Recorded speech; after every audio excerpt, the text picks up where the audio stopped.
방금 소개받은 동일입니다. 이렇게 만나 뵙게 돼서 대단히 반갑습니다. 지방자치가 부활된 지 지금 26년, 지방의회로 따지면 26년, 또 민선단체장으로 따지면 22년, 청년기에 접어들었는데, 과연 지난 26년의 기간 동안에 우리 사회가 어떻게 변화했는지, 지방자치가 우리 삶에 어떤 영향을 미쳤는지, 이런 부분을 좀 객관적으로 평가해보고, 과연 지방자치와 분권이 정말 우리 삶에, 우리 지역의 발전을 위해서 필요하다면, 우리가 지금 내년에 굉장히 중요한 일을 앞두고 있습니다. 내년 6월 13일 날 지방선거를 하죠. 근데 그 지방선거도 잘해야 되지만, 그 지방선거와 함께 실시되는 헌법 개정에서 그 지방자치와 분권의 내용들을 담아야 되고, 또 뭐 기타 이제 더 중요한 것도 있지만, 오늘 주제가 되는 지방자치와 분권을 그 헌법 개정에 담아서 국민적 동의를 받아야 됩니다. 헌법 개정은 굉장히 어렵게 만들어 놨어요.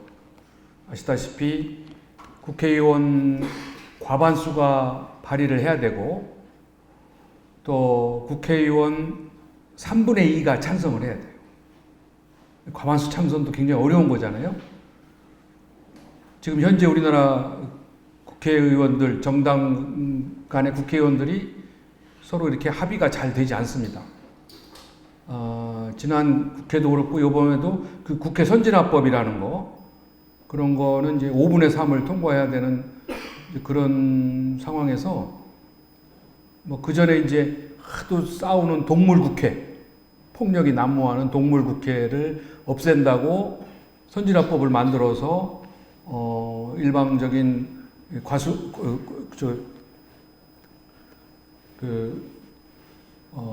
독점, 과반수 독점을 해결한다고 그래가지고 선진화법을 만들었는데 식물국회가 돼버렸잖아요. 아무것도 못하는 그 동물국회에서 식물국회가 됐는데, 과연 내년에 국회의원 3분의 2 이상의 동의를 받겠느냐, 이제 이게 숙제로 저는 보여지고요. 또 그렇게 된 후에 이제 국민투표에 붙여서 국민들이 과반수 찬성을 받아야 되거든요. 그래서 거기에는 뭐 예를 들어서 우리 기본권도 좀 많이 더 보장을 받아야 되고, 또 대통령 선거도 중임제로 하느냐, 4년 임기의 중임제로 하느냐, 뭐 대통령과 국무총리를 따로 하는 이원 집정부제로 하느냐, 뭐 여러 가지 지금 논란들이 많이 있습니다. 그리고 그 지방자치와 분권에 관해서도 뭐 상원제를 만드느냐, 뭐 제2국무회의를 만드느냐, 뭐 여러 가지. 이제 지금 문재인 대통령은 준연방제에 준하는 주민자치를 하겠다, 지방분권을 하겠다, 이렇게 약속을 해놨기 때문에 거기에 버금가는 내용을 담아야 되는데, 우리 국민들이 지방자치와 분권에 대한 중요성과 필요성을 제대로 인식하고 있느냐 하는 점에서 저는 약간 좀 우려를 하고 있습니다. 왜냐하면 많은 국민들이 아직도 지방자치와 분권에 대해서 무관심하거나 아니면 불신을 하고 있어요. 제가 주기적으로 이렇게 국민 인식조사를 해보면, 우리나라 지방자치가 너무 빠르게 간다, 또는 좁은 땅덩어리에 지방자치가 이렇게 너무 많다. 우리나라는 17개의 광역자치단체하고 시도, 제주특별자치도, 세종특별자치시, 이렇게 17개가 있고요. 자치단체가. 시군구, 우리 강동구청 마냥 이 자치구를 포함해서 시군구가 226개가 있습니다. 그래서 도합 243개의 자치단체가 있거든요. 근데 우리 국민들은 이게 너무 많다. 낭비적이다. 그리고 제대로 일을 못하고 있다. 지방의원들이 부패되어 있다. 비리가 심하다. 우리 이 자치단체가 너무 선심성, 전시성 행사를 너무 많이 한다. 축제를 너무 많이 한다. 뭐 이런 식의 굉장히 그 부정적인 인식을 많이 가지고 있습니다. 따라서 뭐 겉으로는 지방자치와 분권이 뭐 우리가 갈 길이니까 좋아 해도 막상 구체적인 내용을 헌법에 담았을 때 그거를 동의해 주는 거는 별개 문제입니다. 그리고 우선 그 이전에 국회에서 헌법안을 잘 만들어야 되는데 국회의원들이 지방자치와 분권을 그렇게 달가워하는 건 아닙니다. 왜? 기득권을 뺏기니까. 그래서 내년에 분권이 내년에 그 개헌이 성공적으로 완성되기 위해서는요, 세 가지 문제가 우선 해결이 돼야 돼요. 첫째는 국회와 국회의원들의 이 불신 문제가 해결이 돼야 됩니다. 지금 우리는 국회와 국회의원들에 대해서 우리 국민들이 각종 조사에 의하면 한 3분의 2 이상은 불신을 해요. 불신을 넘어서 분노를 느끼고 있어요. 그런데 그 국회가 주도를 하는 거거든요. 개헌안을 만들고 이제 발의를 하고 의결을 하는 이제 그것을 국회가 하는데 그러니까 불신하는 국회에서 그거를 했을 때 과연 그거를 우리가 동의해 주겠느냐. 또 지금 여러 지금 개헌안에 대해서 많은 논란이 있는데 정말 중요한 게 하나 빠진 게 있어요. 그거는 바로 국회의원의 특권을 폐지하거나 축소하는 겁니다. 이거는 지금 아무도 얘기를 안 해요. 국회의원들은 얘기 안 하죠. 우리 국민들이 그거를 촉구를 해야 되는데 조금 목소리를 안 내고 있고 또 그 문제를 해결하기 위해서 국회의원 숫자를 줄이라고 하고 있고 줄이면 되는 것처럼 생각을 해요. 300명에서 뭐 200명으로 줄인다. 그러면 특권이 줄 거다. 근데 그렇지 않습니다. 특권은 그대로 있고 숫자만 줄면은 한 사람들이 갖는 특권은 더 늘어나는 거죠. 무소불위의 국회의원이 됩니다. 대통령이 200명이 되는 거예요. 왜냐하면 지금 헌법은 지난 87년에 만든 그 지금의 현행 헌법은 우리가 6월 항쟁을 통해서 민주주의 혁명을 통해서 뭘 강조했느냐면 우리 손으로 대통령을 뽑는다는 거에 주력을 뒀습니다. 직선제, 국민 직선제를 하자는 게 87년 현행 헌법의 주된 목표이고 내용이었어요. 그전에는 대통령을 막 체육관에서 뽑고 간접선거를 하니까 우리 손으로 뽑아야 되겠다. 그래서 국민 직선제, 대통령 직선제를 우리가 그 6월 항쟁을 통해서 우리가 쟁취한 겁니다. 그런데 그때 그것만 되면은 민주주의가 되는 줄 알았죠. 그런데 87년에 대통령을 직선으로 뽑았는데 그 대통령은 중앙 집권적인 국정 운영을 한 거예요. 청와대 중심으로. 그러다 보니까 우리가 세월호 참사, 메르스 사태, 최근에 국정농단에 이르기까지 이 집권화된 권력, 청와대 중심의 국정 운영에서 그런 위기 관리도 우리가 제대로 못하고 이런 어마어마한 국정농단을 맞아서 결국은 대통령이 탄핵되고 구속되는 불행한 결과를 맺은 겁니다. 따라서 이 문제를 해결하기 위한 내년의 헌법 개정은 이 집권화되어 있는 대통령의 권력을 나눠야 돼요. 우선 수평적으로 나눠야 됩니다. 대통령과 국회와 사법부가 나눠야 돼요. 그러면 뭐 어디가 더 권력이 넘어가요? 국회로 더 넘어갑니다. 대통령의 여러 막강한 그 결정권이 국회로 상당히 넘어가게 돼요. 그런데 지금 국회가 그렇지 않아도 많은 권한과 역할을 가지고 있고 더군다나 그거를 결정하는 국회의원들이 상당한 특권을 가지고 있단 말이에요. 불체포 면책 특권을 포함해서 우리 지방선거에서 전면 공천권도 쥐고 있고 또 굉장한 보좌관을 두고 있고 많은 곳에 그 감시, 견제를. 그런데 이렇게 국회의원들의 특권을 많이 가지고 있는 나라는 이제 없어요. 우리가 간간히 TV에서 보는 선진국의 국회의원들은 보좌관도 없고 KTX를 공짜로 타는 특권도 없어요.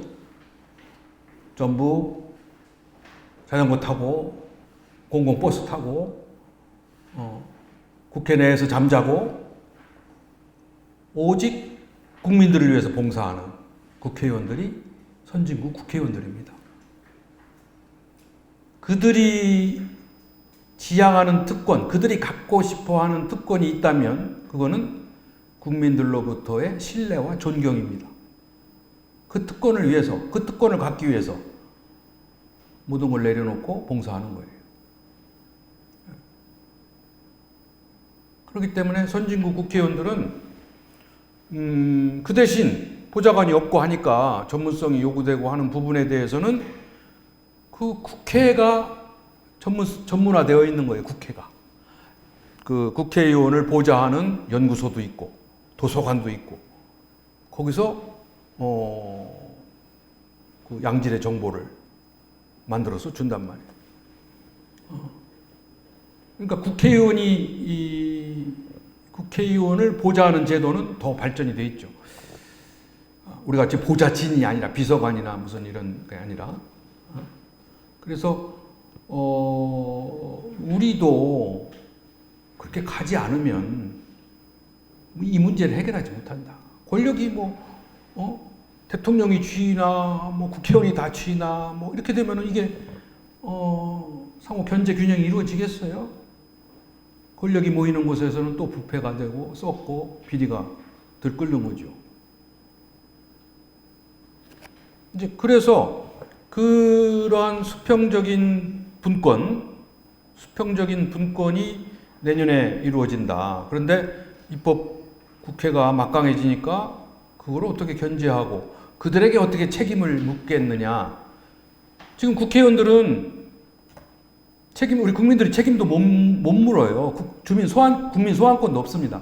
우리 국회의원이나 단체장은 제도가 어렵게는 돼 있다 하더라도 소환할 수는 있어요. 그런데 국회의원은 소환권이 없단 말이에요. 그러니까 이 국회의원의 이 특권을 해결해서 국민의 신뢰를 얻느냐가 중요한 전제 조건이다. 우리가 이야기하고자 하는 지방자치와 분권의 그 확대 강화도 국회의원들의 의식이 바뀌지 않으면 어려워요.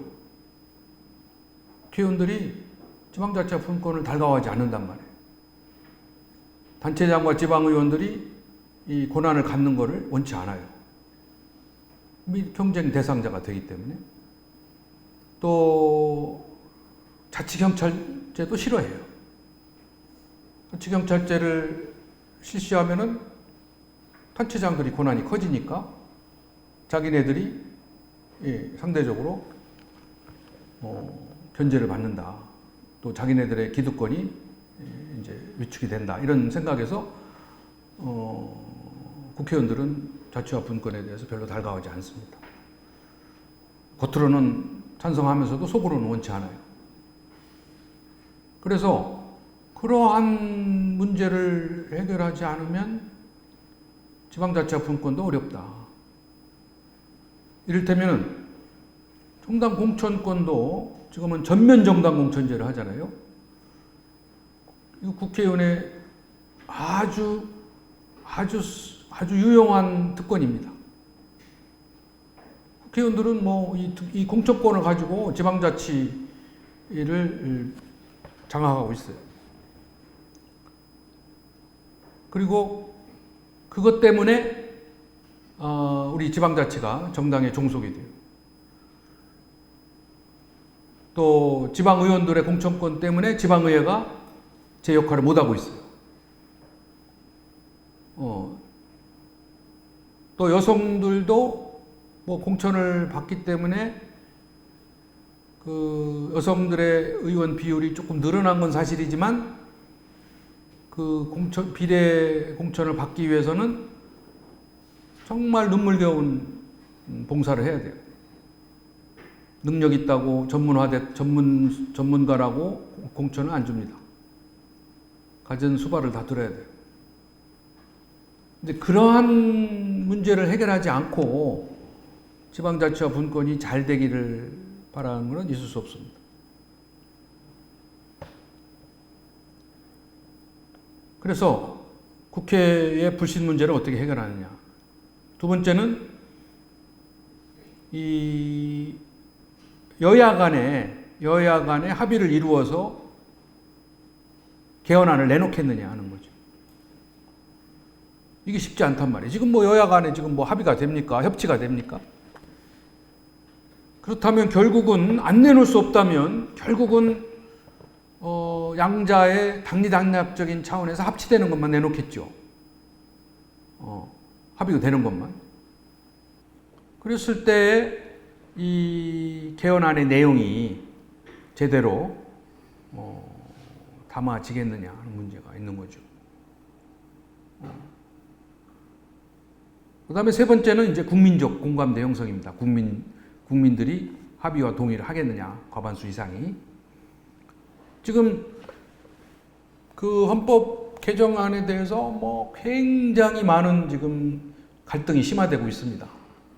헌법에 뭐 기본 인권에 동성 결혼을 허용해야 된다, 뭐 해야만 안 된다서부터 시작해서 뭐 노동권 문제, 노조 문제 뭐 해가지고 지금 우리 지금 그동안에 첨예하게 대립된 것들이 전부 다 헌법으로 올라와서 해야 된다 말아야 된다를 가지고 지금 논란을 벌이고 있습니다.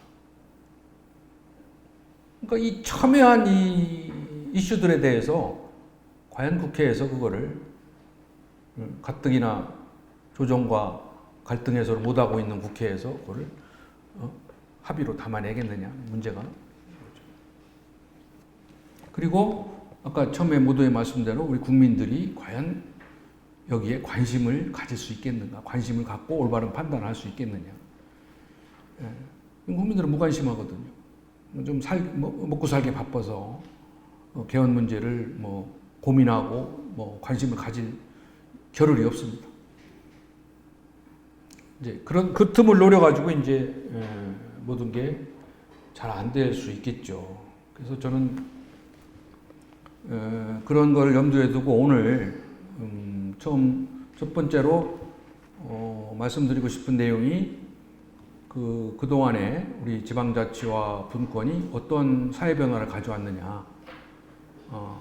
그래서 이 지방자치를 더 확대 강화해야 된다. 또는 현상 유지해야 된다. 또는 축소해야 된다를 판가름하는 기준으로 삼아야 된다. 이런 거에서 말씀을 첫 번째 드리고, 그 다음에 두 번째는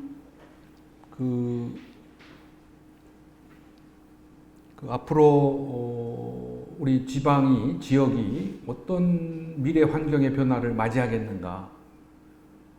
지금 우리 강동구는 그래도 우리 서울시는 그래도 뭐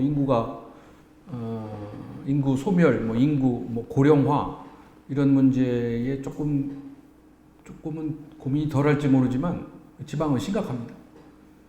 그래서 지방 소멸 뭐 인구 절벽, 뭐 이런 이야기를 하고 있고, 얼마 전에 나온 통계에 의하면 우리나라의 65세 인구가 전체 인구의 14%를 넘어섰습니다. 내년쯤 나올 줄 알았더니 벌써 이미 1년을 단축해서 65세 이상 노인이 725만 명. 그래서 우리 전체 인구 5,100만 중에 100여만 명 중에 14.0%를 넘어섰어요. 이제 고령 사회가 된 겁니다. 7%가 넘으면 고령화 사회인데 그거는 2000년에 넘었고 이제 2017년 우리가 예견한 것보다 1년 당겨서 14%를 넘어섰어요. 근데 전라남도 같은 광역자치단체는 20%가 넘었어요. 20%가 넘으면 초고령 사회입니다. 그러니까 광역단체가 전체가 다 초고령 사회가 된 거죠. 뭐 군 단위로 내려가면 이제 뭐 더 많고요. 80여 곳이 이제 14%를 넘고 어디 저쪽 고흥군이나 이런 데는 58%가 넘었습니다. 고령화율이. 그리고 저출산. 아이 우는 소리를 못 들은 지역이 많단 말이죠. 몇 년째. 그래서 작년에 출생아도 40만 명으로 떨어져서 올해는 아마 36, 7만 명의 출생아밖에 안 생긴다. 아이를 안 난단 말이에요. 그러니까 65세 인구는 많아지고 아이를 낳는 20세에서 39세 가임 여성은 줄고, 그렇게 해서 그 비율을 가지고 이제 지방 소멸 지수를 이야기하는데 그게 지금 심각해지고 있단 말이에요. 그 지방이 뭐 앞으로 지방자치를 잘하고 못하고를 떠나서 그 지방이 소멸되는 방법이란 말이에요. 그러니까 우리 지금 수도권은 과밀화되고, 수도권은 뭐 서울은 인구가 조금 준다고 하지만 그 주는 인구는 서울, 경기, 인천으로 빠져나가는 거죠. 그래서 서울은 11.8%의 면적에 지금 50%가 절반이 서울에 살고 있는, 수도권에 살고 있는 거예요. 서울은 우리나라 전체 인구의 5명 중에 1명은 서울에 사는 거고요. 이런 지금 수도권과 비수도권의 그 격차 문제가 이제 그거를 해소한다고, 그거를 해결한다고 만든 도시가 세종시거든요. 세종시. 세종시는 원래 수도권 인구를 끌어내리고 국토 균형 발전의 거점 도시라고 해서 만든 건데, 지금 세종시는 인구가 기하급수적으로 늘고 있습니다. 그 2012년 7월 1일 날 출범했는데 그때 인구가 한 10만 명이 약간 넘었어요. 근데 지금은 27만 명입니다. 27만 명. 2배 이상이 늘었죠. 그리고 앞으로 30만, 50만, 80만의 도시를 목표로 삼고 있는데, 뭐 인구가 느는 건 좋은데 문제는 수도권 인구가 내려오는 게 아니라 충청권 인근 지역의 인구를 끌어간다는 거죠. 작년에 수도권 인구는 30%밖에 안 됐고, 전체 세종시 유입 인구의 수도권에서 내려온 비율은 30%인데 그 인근 충남북 대전에서 끌어가는 건 60%. 제일 많이 끌어간 게 대전. 대전이 전체 유입 인구의 3분의 1이 대전 사람들이 간 거예요. 대전은 지금 난리가 났어요. 인구가 줄고 있어요. 대전 인구가 그동안 지난 100년 동안에 3,000명에서 153만 명까지 갔다가 지금 150만 명으로 떨어졌어요. 앞으로 더 줄 겁니다. 그래서 지금 세종시도 문제예요. 세종시도 인구가 늘면은 원래 목표로 한 도시의 역할이 수도권 인구가 내려와야 되는데 안 내려오고 인근 지역 인구만 빨대 현상으로 빨아간다면은 무슨 의미가 있냐, 그게. 충청권의 공동화, 공멸이 이루어지는 거지, 무슨 그 도시를 만든 목적이 뭐냐, 하는 거예요, 이제. 큰 이제 그 비판 회의에 빠지게 되고, 지금 세종시가 우리 서울 분들은 좀 듣기 거부간지 모르지만 세종시를 행정수도로 해서 헌법에 담으려고 하거든요. 담고 싶어 하거든요. 근데 그게 과연 국민적 공감대를 얻을 수 있겠느냐? 수도권이 동의해 주겠느냐? 이미 서울은 수도라는 관습헌법에 의해서 세종시가 위헌 판결을 받았거든요. 근데 그거를 해결하기 위해서 이제 헌법을 고쳐야 되는데, 좀 지금까지 나타난 현상을 보면은 세종시를 잘못 만든 거 아니냐라는 비판을 받게 되는 겁니다. 그러니까 그것도 이제 헌법적 논란이 되는 거예요. 그래서 앞으로 미래 변화에 대해서 좀 말씀드리고, 이제 마지막 세 번째는 우리 강동구의 현 주소와 또 미래 발전 방향에 대해서 그동안 조금 제가 한번 고민해봤던, 들여다봤던 내용을 좀 말씀을 드리고자 합니다. 지금 우리가 앞으로는 이 경쟁력 있는 국가, 경쟁력 있는 지역이 되기 위해서는 상상력과 창의력을 가져야 돼요. 그렇지 않고는 다 도태됩니다. 그런데 상상력과 창의력은 지금의 우리 국가 국정 운영 체제, 지금의 뭐 교육 체제 갖고는 안 돼요. 이제는 우리가 자율과 창의를 갖기 위해서는 옛날에 중앙집권 시대에서 지방 주도 시대로 가야 되고, 옛날에 정부가 모든 걸 끌어가던 시대에서 이제 민간 또는 가버넌스 또 같이 이제 끌어가야 돼요. 옛날에는 정부가 민간보다 우월했어요. 능력도 있고 정보도 더 많이 갖고 있고 경험도 있고. 그런데 지금은 민간이 더 앞서가기 시작했습니다. 민간이 더 역량도 뛰어나고 전문성도 더 갖고 정보도 더 많이. 우리가 인터넷이나 이런 스마트폰 시대에 살고 있기 때문에 이제는 정부 혼자 정보를 독점할 수가 없어요. 그거는 이미 드러났잖아요. 이미 우리가 아까 말씀드린 세월호, 메르스, 뭐 국정농단에서 우리가 직접 봤듯이 이제 정부는 모든 거를 끌어가는 시대가 이제 지났어요. 이미 선진국은 이미 정부가 하는 거는 다 실패했어요. 정부가 혼자 하는 거예요. 근데 우리가 이제 뒤늦게 그거를 깨달은 거죠. 그동안에는 정부가 우리나라 경제 성장을 견인해 왔지만 지금부터는 그것도 이제 뭐 빈부격차라든지 상당한 불균형을 가져왔고, 또 앞으로는 그것조차도 이제 어렵단 말이에요. 정부가 경제를 끌고 가기가 이제 불가능하단 말이에요.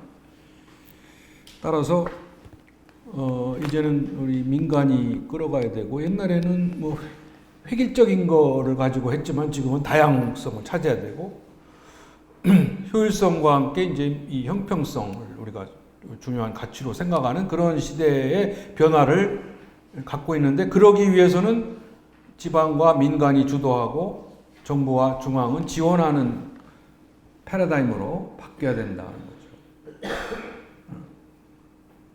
이게 이제 근본적인 변화입니다.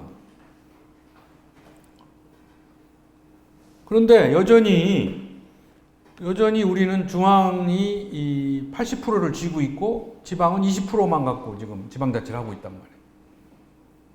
그러니 뭐 제대로 작동이 되겠어요? 우리 지방자치는 덩치가 이제 성년이 됐으니까 덩치는 커졌는데 하는 일은 아직 유아적인 일을 하는 거고, 또 전국이 똑같은 옷을 입혀놔가지고 획일적으로 그 몸에 맞는 옷을 못 입고 있는 거죠. 그러니까 제대로 정상적인 활동을 못 한다는 거죠. 그러니까 중앙정부의 결정권도 80%가 쥐고 있고, 중앙정부의 기능도 80%예요. 또 중앙정부가 중앙정부에서 갖고 있는 재정도 80%. 그 20% 갖고 하려니까 뭐 하고 싶어도 못 하는 거죠.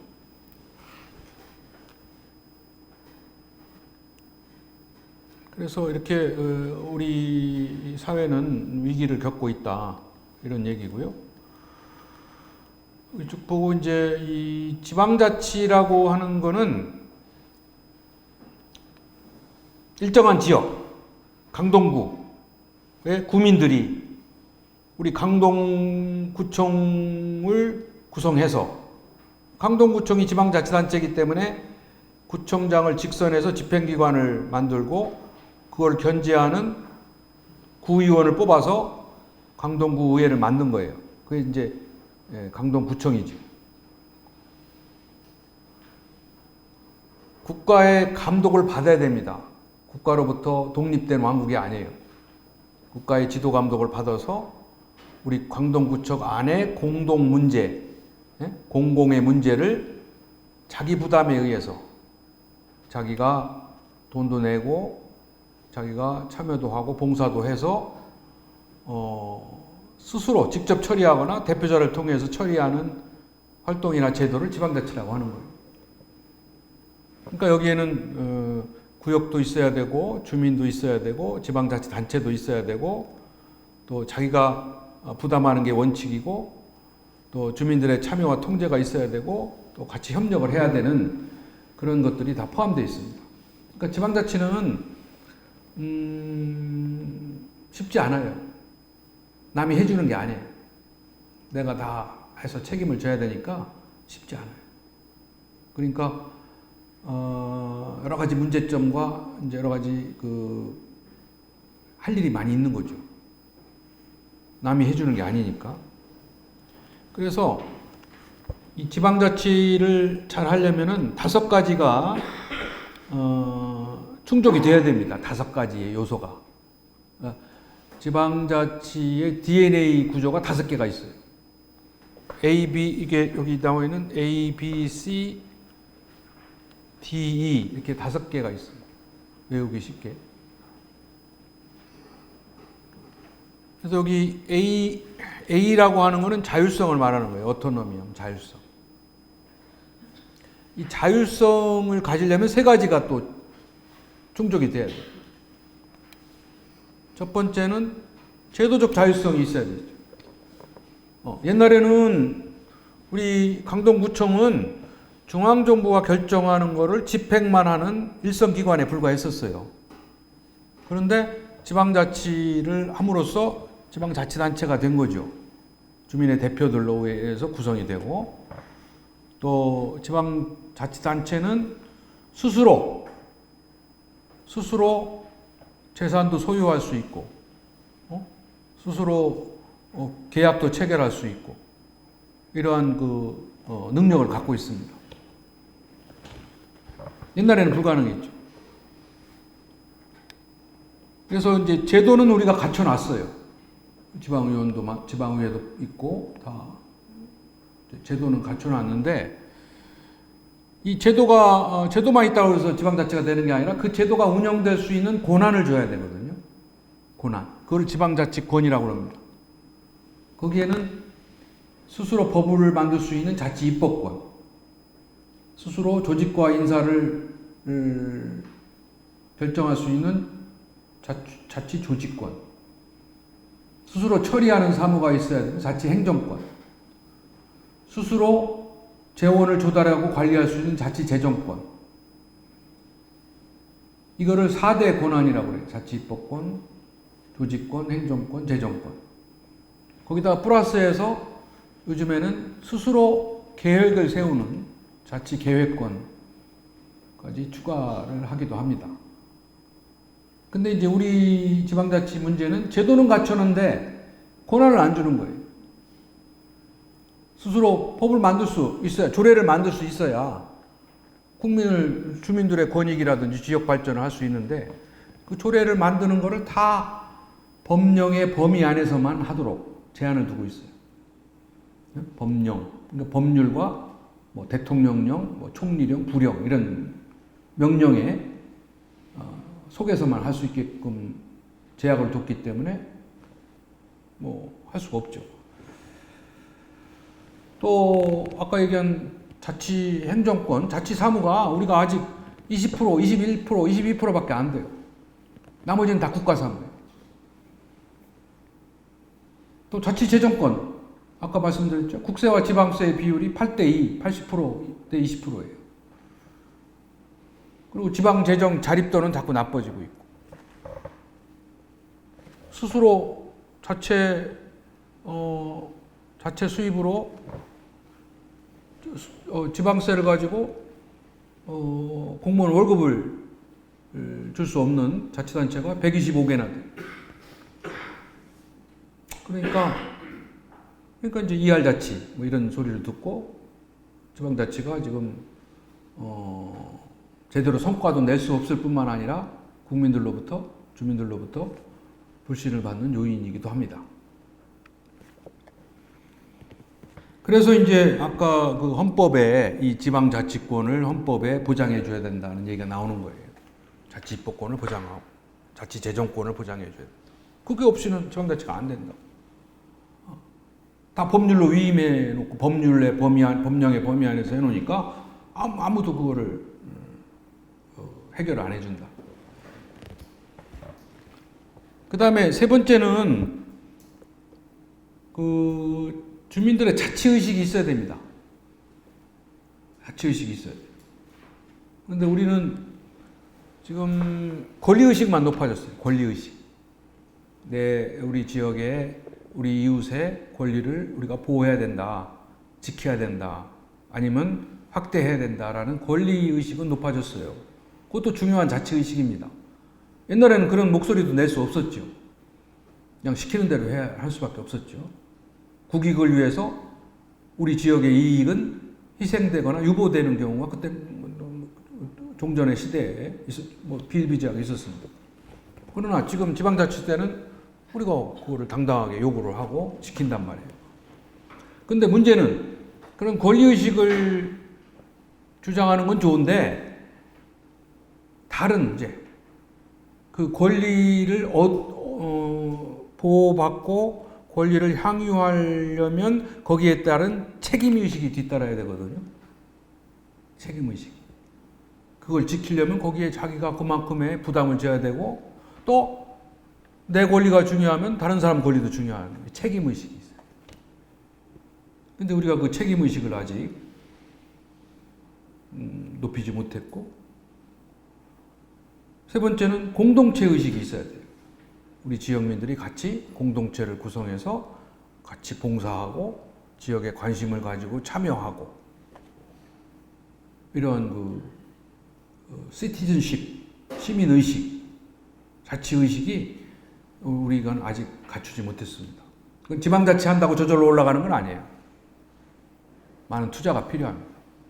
이제 오늘같이 이런 교육도 해야 되고 또 그 민주의식이 우리가 내재화되고 행동화될 수 있도록 많은 교육, 훈련, 연습이 필요해요. 근데 우리는 이걸 안 하고 있거든. 안 하고 있어요. 선진국은 다 해왔어요. 그러니까 민주주의를 하려면은 상대방을 존중하고 타협과 협상을 하고 합의를 이루고 토론을 하고 이런 거를 꾸준히 가르쳤단 말이에요. 근데 우리는 그걸 안 배우고 못하기 때문에 국회에서 저렇게 되는 거예요. 대화를 통해서 토론을 못하는 거예요. 남의 얘기를 들을 줄도 모르고 존중할 줄도 모르고 자기 얘기만 쏟아내고 합의를 못 내는 거예요. 그거는 훈련이 있어야 되는 겁니다. 민주주의 훈련이에요. 회의를 할 줄 알아야 돼요. 회의. 근데 우리는 그런 걸 안 가르친단 말이에요. 옛날에 조금 홈룸 시간이라든지 이런 거를 조금만 하다가 다 때려쳤죠. 시험도 안 나고 하니까. 회의를 할 줄 알아야 민주주의를 하는 거거든.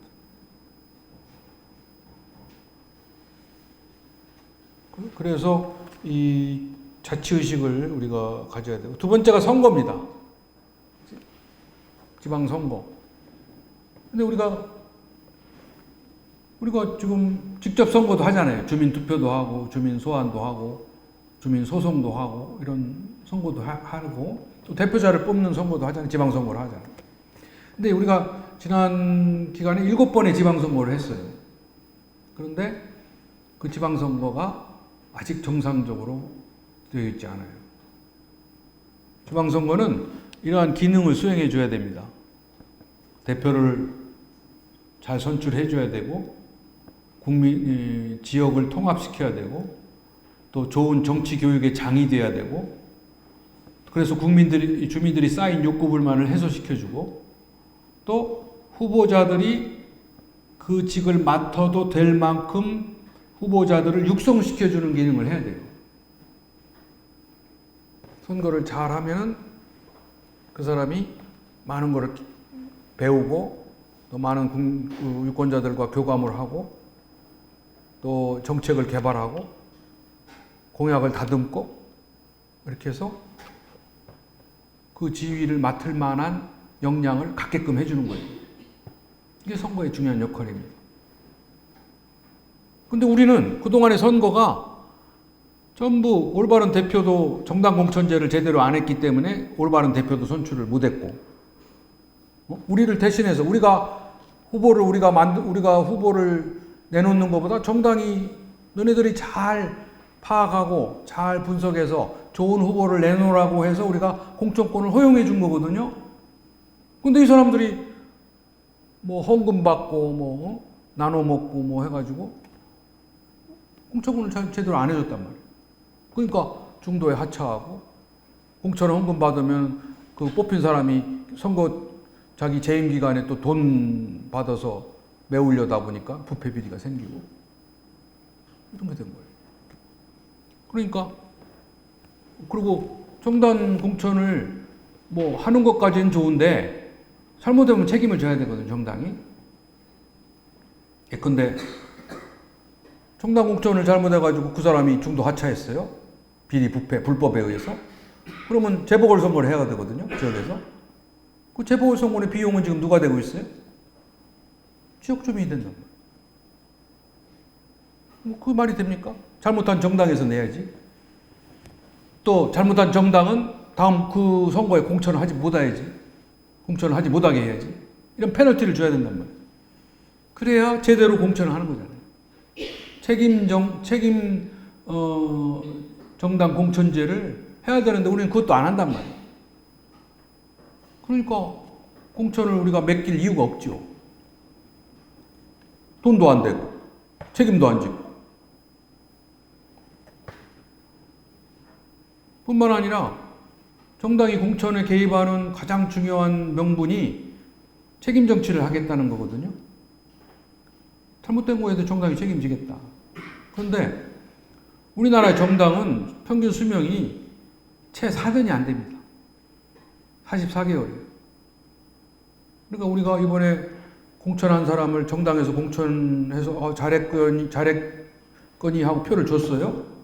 4년 동안에 뭐 의정활동, 뭐 구정활동이면 구정활동을 잘 지켜보고 다음 선거에서 또 공천을 했는데 이게 제대로 했는지 안 했는지 정당을 심판하려 했더니 정당이 없어진 거예요. 이름을 바꿔달거나 신장개혁했거나. 그러니까 4년이 안 되니까 수시로 바뀌는 거예요, 정당이. 그러니까 책임을 물을 수도 없는 거죠. 외국의 정당은 뭐 지금 150년, 180년 이런 정당의 수명을 가지고 있잖아요. 영국의 노동당이라든지 미국의 민주당이라든지. 책임 정치를 하는데 우리는 선거 때만 반짝 신당 나왔다가 선거 지나면 없어지고 이런 게 다반사란 말이에요.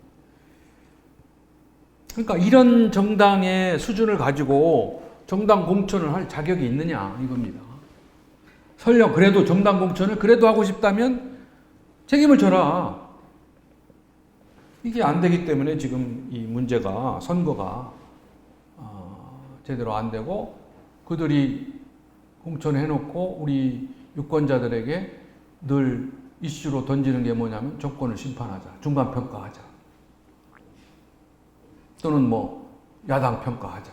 이런 식으로 정당 대리전을 하고 있단 말이에요. 우리는 뭣도 모르고 이번에는 뭐 일자 투표, 이번에 1번, 이번에 2번 이런 식으로.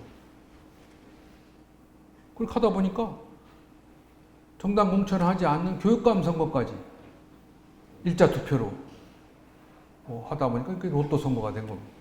어느 칸에 들어가냐에 따라서 당락이 결정이 되는. 뭐 교육감 누가 누군지도 모르니까. 내가 이번에 1번을 뽑으니까 나는 단체장과 의원은 1번을 뽑으니까 1번 칸에 들어간 교육감 후보가 유리한 거예요. 같이 표가 가는 거예요. 그래서 이런 정말 교육감 선거는 교육적이어야 되는데 가장 비교육적이 돼버린 거예요. 그래서 이 지방선거가 이렇게 제 기능을 하고 올바른 대표를 뽑고 또 지역의 문제를 가지고 공약 대결을 시키고 이렇게 하지 않으면 아무리 지방자치를 잘하고 싶어도 할 수가 없습니다. 그리고 우리가 내년에 이제 선거를 하잖아요. 그럼 이거를 이제 기존의 잘못된 관행을 깨트려야 되는데 되겠느냐 하는 거죠. 그다음에 세 번째가 경쟁과 협력입니다. 지방자치는 경쟁을 시켜야 돼요. 중앙과 지방정부 간에 또는 지방정부 간에 또 같은 지방정부 내에도 집행기관과 지방의회 간에 경쟁을 시키는 건데 그 경쟁의 목적은 이제 주민의 복리 향상을 위해서 하는 거죠. 뭐 정당의 무슨 뭐 대리전이 아니라 그 지역 주민의 삶과 복지 향상을 위해서 경쟁을 시키는 겁니다. 그래서 경쟁이 때로는 갈등을 빚기도 하지요. 그래서 그 갈등을 잘 해결할 수 있는 능력이 있어야 되고 지방자치를 하려면 그리고 협력을 해야 돼요. 근데 우리나라 지방자치의 지금 병폐는 뭐냐면 이 자치단체 간에 협력을 하지 않고 각자 다 축제도 따로 해야 되고 체육시설 따로 가져야 되고 복지시설 따로 만들어야 되고 다 이렇게 따로따로 해야 돼요. 그러니까 엄청난 돈이 드는 거예요. 그러니까 행정구역이라는 인위적 장벽을 국정보다 더 높이 쌓고 협력을 안 한다는 거죠. 그게 지방자치라고 착각하는 거예요. 외국의 지방자치는 그렇지 않습니다. 국정을 넘어서도 지역 간에 협력하고 같이 공동으로 시설도 같이 공동으로 유치하고 같이 계약을 맺어서 서로 공유하고 협동하고 교통 문제 같이 풀고 우리 교통 문제를 우리 강동구청만 따로 떼내가지고 교통 문제를 해결할 수 있겠어요? 같이 크게 서울시하고 협력해야 되고 인근 구청하고 협력을 해야죠. 그래야 우리 실제 생활이 보다 더 편리해지는 거예요. 그러니까 교통 문제, 교육 문제, 뭐 경제 문제를 그 단위를 달리 해야 됩니다. 근데 우리는 그걸 못 하잖아요. 다 행정구역 속에서만 바글바글 다 거기서 해결하려고 그러는 거죠. 여기서 행정구역 속에서 교통 문제도 다루고 경제 문제도 다루고 교육 문제도 다루고 그러니까 제대로 서비스가 안 이루어진다.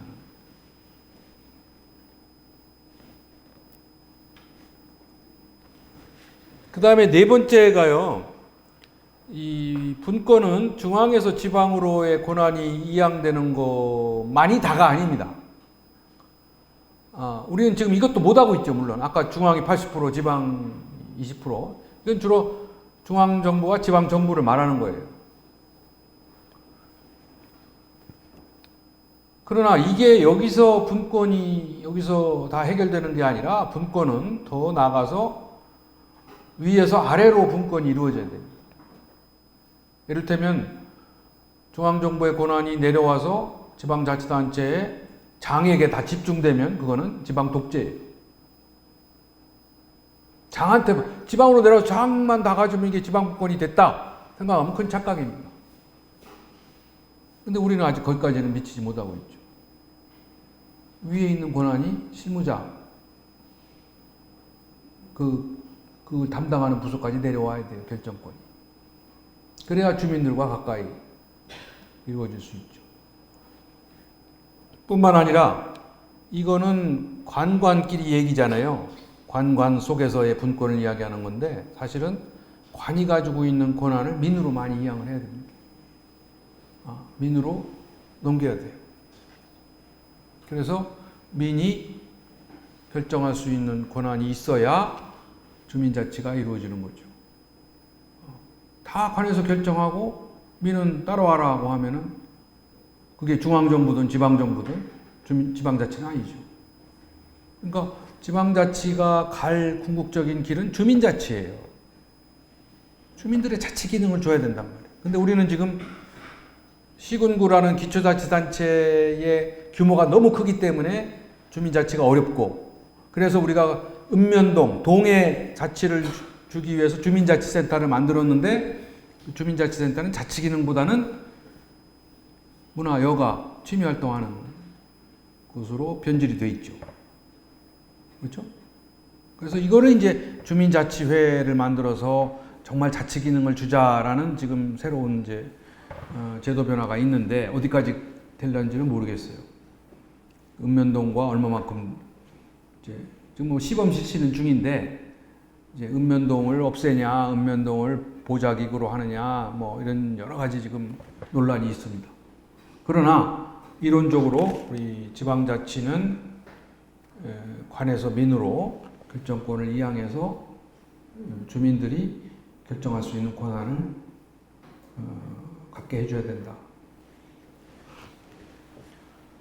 그래서 영국 같은 데는 중앙의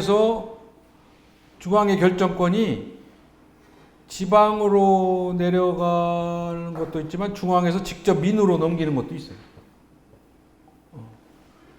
커뮤니티, 민으로 넘겨서 스스로 해결하도록. 그 다음에 2가, 여기 이제 마지막 5번째 2가, 이게 이제 형평성과 능률성입니다. 형평성과 능률성. 그래서 보통 우리가 지방자치에 대해서 갖는 오해 중에 하나가 지방자치는 민주주의를 위해서 할 수 없이 하는 거다. 불가피하다. 돈이 좀 들더라도 지방자치는 민주적 비용을 치르기 위해서 불가피하다. 이렇게 생각하는 사람들이 많은데 지방자치는 그런 민주주의와 형평성도 중요하지만 능률적이어야 됩니다. 능률적이어야 돼요. 능률적이지 않은 지방자치는 할 필요가 없어요. 그래서 그 능률성의 의미는 주민들의 적은 부담과 적은 세금을 가지고 보다 많은 서비스, 보다 질이 좋은 서비스, 보다 빠른 서비스, 보다 집에 가까운 서비스를 제공해 줄 때 이게 1보다 클 때 효율적이죠. 그죠? 이 비율이, 분자와 분모의 비율이 1보다 클 때 효율적입니다. 그래서 지방자치는 이런 효율성을 성취하지 않으면 주민들이 이제 반발하죠. 저항을 하는 거예요. 그래서 외국은 이렇게 비효율적인 지방자치단체에 대해서 파산 선고를 하든지 주민들이 조세 저항을 하죠. 여기 세금을 적게 부담시키고 이렇게 서비스를 잘 줘야 되는데 세금은 자꾸 늘어나는데 이건 형편없다. 이게 1보다 훨씬 작다. 그러면 주민들이 조세 저항, 세금을 내지 않겠다라는 그런 이제 움직임, 그런 운동이 생겨서 결국 지방자치단체가 파산하는. 그러니까 우리는 여전히 거기에까지는 안 미쳤지만 주민 조세 저항까지는 이제 안 가지만 갈 수도 있어요. 그렇게 해서 세금을 내지 않으면은 문 닫아야죠. 그랬을 때 이 잘못 운영된 효율적이지 못한 지방자치를 운영해 가지고 파산되고 자치단체장은 구속되고 그 자치 공무원은 해고되고 세금은 올라가고 서비스는 취소되고 하는 사례들이 속속 등장하고 있습니다. 일본의 뭐 유바리시라든지 캘리포니아의 이런 카운티라든지 이런 데서 이런 일이 생기는 거예요. 그래서 지방자치는 효율적이어야 된다. 그리고 여기 이제 2는 더 하나 추가를 했습니다. 이거는 교육입니다. 아까 말씀드린 교육의 중요성. 지방자치를 잘하려면 꾸준히 교육을 시켜야 된다. 이건 이제 우리 지방자치단체가 제공하는 서비스를 이야기하는데요. 서비스가 SERVIC잖아요. 서비스가. 그래서 이 서비스는 센스여하는 건 이건 성실해야 된다. 성의가 있어야 된다는 얘기예요. 에너제틱, 활기차야 된다. 레볼루셔너리, 혁명적이어야 된다. 밸류어블, 가치가 있어야 된다. 임프레시브, 인상적이어야 된다. 커뮤니케이티브는 소통적이어야 된다. 엔터테이닝은 즐거워야 된다. 그래서 이 서비스의 내용을 말하는 겁니다. 그래서 우리 이런 서비스를 제공하기 위해서는 우리 지방자치단체, 여기 공무원도 계실지 몰라서 이걸 말씀을 드리는 건데, 이제는 우리가 정부가 모든 일을 다 하려고 해서는 안 됩니다. 할 수도 없어요. 능력도 없고 돈도 없어요. 시간도 없어요. 그러니까 정부가 다 혼자 성실하게 하려고 하지 말고, 모든 걸 성실하게 다 하려고 하지 말고, 이제는 영리하게 해야 된다. 영리하게 한다는 의미는 잘하는 곳에 이거를 넘겨줘야 된다는 얘기예요. 민이 잘하면 민 쪽에 넘겨주고, 또 요즘에 중요한 그 자원봉사를 활용하고, 민간이 같이 협력하고, 이렇게 해서 영리한 행정을 하고, 그 다음에 현명한 행정을 해야 된다. 현명한 행정이라는 것은 미래에 대비하는 행정입니다. 지금 우리나라 행정은 일어난 일을 처리하는데 급급하잖아요. 근데 현명한 행정은 미래에 문제가 생기지 않도록, 생겨도 작게 생기고 좋은 일이 생길 수 있도록 미래에 대비하는 행정을 해야 된다. 그래서 그 행정이 이렇게 변해야 된다는 얘기고요. 요 밑에 얘기는 이제 행정은 정부가 혼자 결정하면 안 된다는 거예요. 민관이 같이 공동으로 결정하고, 또 공동으로 집행하고 공동으로 책임짓는 그런 행정을 해야 된다는 얘기입니다. 주민 참여, 그러니까 주민 참여라는 거는요, 관이 결정해놓고 니네가 우리 집행 과정에서 참여해서 시키는 게 아닙니다. 참여의 본질적인 의미는 결정 과정에 참여하는 거예요. 결정 과정에. 디시전 메이킹 프로세스에 참여해서 공동 결정하는 게 주민 참여의 핵심이고 본질입니다. 네. 어렵죠? 쉽지 않죠. 거기에는 이제 주민들의 판단력도 있어야 되고, 자치의식도 있어야 되고, 그냥 요식행위로 그치는 게 아닙니다. 지방자치가 우리 삶에, 우리 사회에 미친 영향을 저는 가장 큰 성과를 이 두 가지로 봅니다. 지난 20여 년 동안에. 우리가 지난 20여 년 동안에 지방자치를 함으로써 엄청난 혁명적 변화가 일어나는데 우리는 잘 체감을 못해요. 그냥 지방자치를 부정적이고 불신만 하고 있지, 정말 지방자치가 우리에게 가져다 준 소중한 성과를 우리가 체감을 못하고 있어요. 그게 뭐냐면 두 가지입니다. 첫째는 지방자치가 실시됨으로써 비로소 우리가 지역의 주민이 주인이 된 거예요. 저절로 된 게 아닙니다. 우리 지역의 주민이 지방자치가 됨으로써 뭐가 됐죠? 유권자가 됐어요. 선거를 하니까. 또 고객이 됐어요. 고객. 옛날에 우리 지역 주민은 피치자, 관민의 관계는 주종관계입니다. 지배자와 피지배자의 관계예요. 그런데 그 관계는 이제 사라지고 관이, 행정이 우리 주민들을 고객으로 모시게 됐어요. 소비자로. 그래서 관의 행정의 목표도 고객 만족 행정입니다. 고객 감동 행정이에요. 고객을 소비자로 보는 거예요. 만족시켜야 돼요. 또 우리 주민을 파트너로 생각하죠. 파트너. 그래서 같이 문제를 풀자. 너네들도 참여를 해서 우리 같이 풀어보자. 파트너. 그리고 이제 오너, 주인이 됐어요. 완전히 된 건 아니지만 그렇게 가고 있어요. 그래서 우리가 뭐 대놓고 지역의 주인이 누구냐면 주민이라고 그래요. 근데 아직 주인의식, 주인으로서의 주체의식, 주인으로서의 주인 노릇을 못하고 있을 뿐이죠, 아직은. 그런데 이거는 26년 전 이전에는 생각할 수 없는 일이에요. 우리가 얼마 전에 어떤 고위관리가 국민이나 주민은 개돼지 같다. 이런 얘기를 해가지고 우리가 공분을 일으키고 분노한 적이 있습니다. 무슨 개돼지, 개돼지니까 끌고 가면 된다. 무식하다. 이런 얘기거든요. 근데 우리 옛날 같으면 그거에 우리가 반응도 못했죠. 근데 우리가 분노해가지고 그 공무원은 잘렸잖아요. 그렇듯이 이게 이제 주인의식을 가진 거예요. 저는 거기에 분노도 했지만, 우리가 이거에 분노할 줄 아는 이제 우리 국민이 됐다. 라는 차원에서 좀 희열을 느꼈습니다. 또, 최근에 우리가 이 대통령을 구속시키고 탄핵시키면서 촛불을 들고 민주주의를 외쳤잖아요.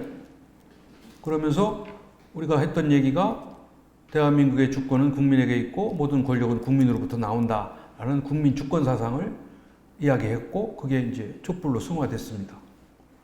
그 의식은 저절로 된 게 아니라 지방자치를 통해서 된 거예요. 지방자치를 했기 때문에 된 거예요. 근데 우리는 이거는 마치 지방자치하고는 상관없이 저절로 우리가 성숙해서 이루어진 걸로 착각하는 거죠. 왜냐하면 선진국이 그렇게 했거든요. 선진국이 그렇게 해서 지방자치를 해서 그런 국민 주권 재민 사상을 갖게 된 거고, 또 국가의 지역의 주인으로서 자리매김을 한 겁니다. 그러니까 우리도 마찬가지죠. 저는 이게 굉장히 혁명적인 변화다 이렇게 보고. 그다음에 두 번째 변화는 지난 26년 동안에 우리 국가 사회가 굉장히 혼란스러웠잖아요. 지금도 그렇죠. 지금도 안보 위기적 상황에 놓여 있습니다. 북핵 위기라든지 미사일 실험이라든지 이런 게 언제 어떻게 될지 모르겠어요. 불안한 이유는 이러한 위기를 우리 손으로 결정할 권한이 없는 것 같아요. 우리의 생명과 우리의 재산을 우리가 스스로 결정할 수 있는 자치권이 없어요. 북한이 어떤 장난을 칠지, 트럼프가 어떤 돌출 행동을 할지 우리는 지금 예측이 불허합니다.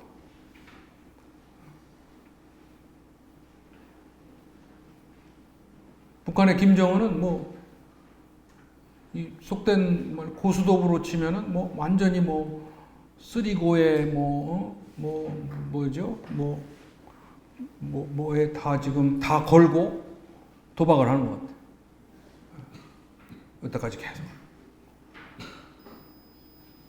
그러니까 지금 이러한 북핵 문제가 이 북한의 안보 위기 문제가 천안함 침몰, 연평도 포격, 목해함 지뢰, 폭발, 계속 이어져 나오고 이러한 위기를 안보 불감증이라는 것도 있지만 우리가 그래도 잘 성숙하게 잘 헤쳐나가고 있습니다. 우리 국민들이 동요하지 않고. 옛날 같으면 어떻게 하겠어요? 사재기하고 난리 쳤겠죠. 그 다음에 두 번째는 정치적으로도 얼마나 혼란스러웠어요. 우리. 대통령 자살도 했죠. 대통령 탄핵 구속. 이런 뭐 어마어마한 일들 속에서 우리가 그나마 잘 버텨나가면서 그 평화적 정권 교체를 했잖아요. 총칼을 안 들고 투표를 통해서 여야 간에 정권 교체를 했어요. 이거는 뭐 우리에게는 당연한 거고 그렇지만 이거는 굉장한 정치 발전입니다. 정권 교체를 했느냐, 여야 간에 했느냐, 여야 간에 했느냐가 정치 발전의 중요한 기준이 됩니다. 그런데 이 와중에 우리는 그걸 했단 말이에요.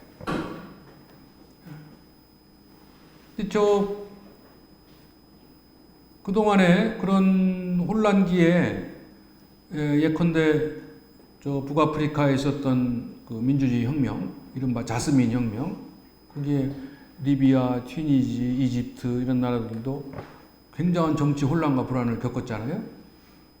그런데 거기는 어떻게 됐어요?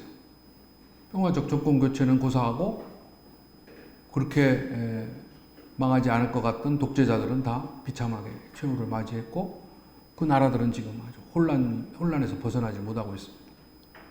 우리가 관광을 갈 수도 없어요. 이집트나 이런 나라. 그런 나라들은 경제는 나름대로 독재 밑에서 석유 뭐 이런 게 있기 때문에 경제는 성장이 되고 또 우리나라는 거기 가서 뭐 사막에다 수로도 놔주고 그래서 우리도 굉장히 건설의 덕을 봤잖아요. 리비아 같은데. 근데 그런 나라들은 지방자치 안 했어요. 독재, 철권 통치를 했잖아요. 그러니까 한 번 그런 혁명이나 한 번 그 요구에 그대로 체제가 망가지는 거죠. 근데 우리는 지방자치를 통해서 중앙정국이 흔들거리고 불안하고 혼란해도 우리 지역이 우리 손으로 뽑은 지역의 수장과 국회의원을 못마땅하지만 아직은 제 역할을 못해서 우리 기대에 못 미치지만 그걸 해서 안정된 지방정국을 구성해 놨다는 거죠. 지방자치가. 그러니까 중앙정국의 혼란과 불안을 차단하거나 최소화해서 우리 실제 지역사회 활동에 연계되지 않았다는 거죠. 만일 대통령이 종전과 같이 지방자치 하지 않을 때처럼 다 시장군수구청장을 임명했다고 생각해 보세요. 대통령이 망가지고 대통령이 탄핵되면 다 같이 탄핵되는 겁니다. 정당성이 없기 때문에 임명제는. 그러면 어떻게 돼요? 두 가지예요. 하나는 무정부 상태가 되든지 그렇지 않으면 계엄 선포를 해서 또는 군사 쿠데타가 나든지 둘 중에 하나밖에 없어요. 그런데 우리는 지방자치라는 걸 했기 때문에 그나마 지역의 안정을 유지하는 속에서 우리가 평화적 정권 교체를 할 수 있는 토대가 됐다. 저는 이게 굉장히 큰 현대사에 굉장히 큰 우리에게 미친 영향이라고 봅니다. 지방자치를 정말 하기를 잘했다. 부활시키기를. 아직은 지방자치가 아직은 정상적이지 않고 아직은 우리 기대만큼은 못 가고 있지만 그 제도 자체가 우리 사회를 안정시키고 이 혼란과 중앙정부의 혼란과 불안을 차단 내지 최소화시켜줬다. 이거는 지방자치가 우리 사회에 던져준 비용과 부작용보다 그 성과가 훨씬 크다는 거죠. 근데 이걸 국민들은 잘 모르죠. 그냥 부작용, 낭비, 비효율 이것만 언론에 집중적으로 보도됐기 때문에 우리는 지방자치가 낭비적인 거, 민주주의 때문에 할 수 없이 하는 거, 그리고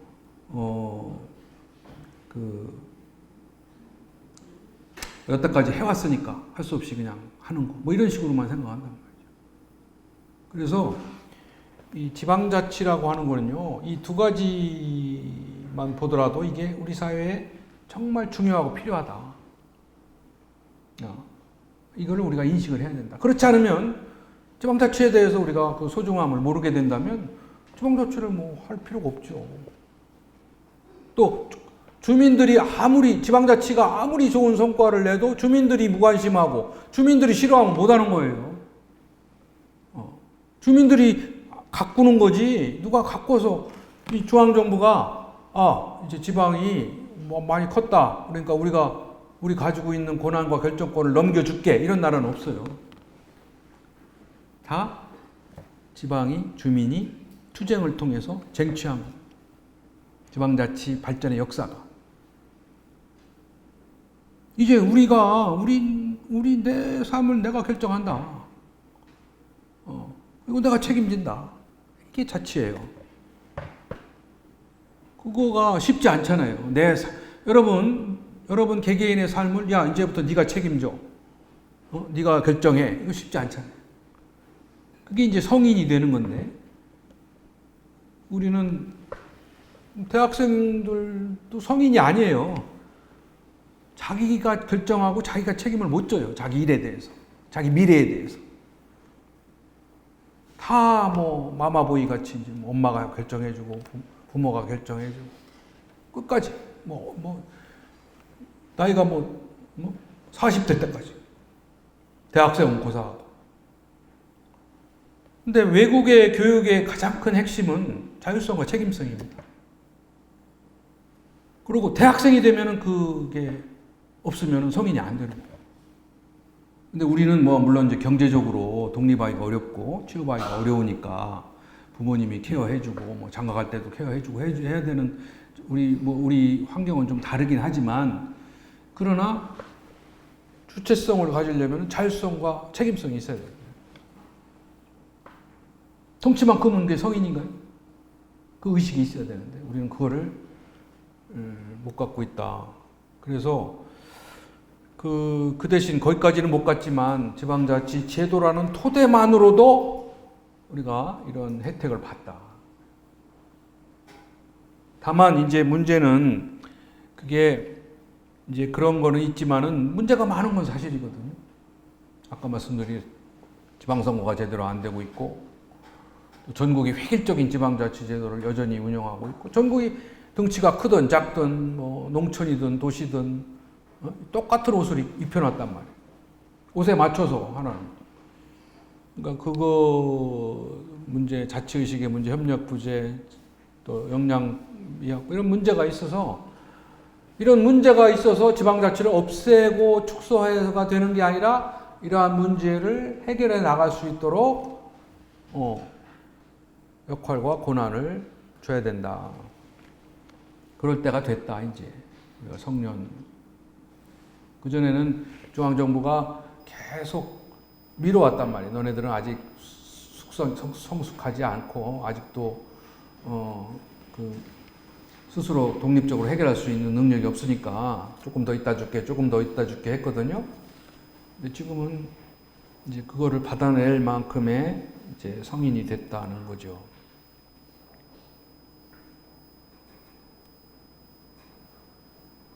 이거가 이제 가끔 우리 여러 번 활용을 했는데, 내년에 선거 때 우리가 선거의 한 표가 세상을 바꾼 실제적인 사례입니다, 이게.